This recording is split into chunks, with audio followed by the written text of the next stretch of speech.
बिस्मिल्लाहिर्रहमानिर्रहीम। शुरू अल्लाह के नाम से जो बड़ा मेहरबान निहायत रहम करने वाला है। अस्सलामु अलैकुम friends, welcome to Hakeem UK channel.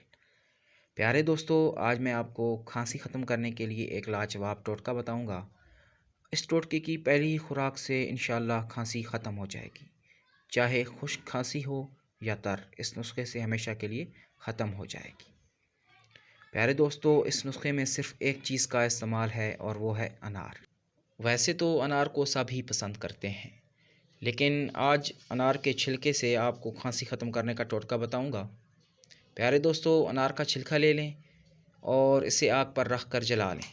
जल जाने पर एहतियात से उठा लें और इसका बारीक सफ़ूफ़ बना लें। सफ़ूफ़ का 20वां हिस्सा लाहौरी नमक मिला लें।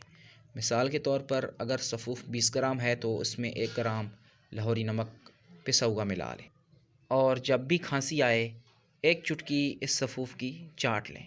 इंशाअल्लाह चंद बार ये अमल करने से खांसी हमेशा के लिए ख़त्म हो जाएगी। प्यारे दोस्तों, अगर आपको नुस्खा पसंद आया हो तो इसे दोस्तों के साथ ज़रूर शेयर कीजिएगा। जज़ाकल्लाह खैर।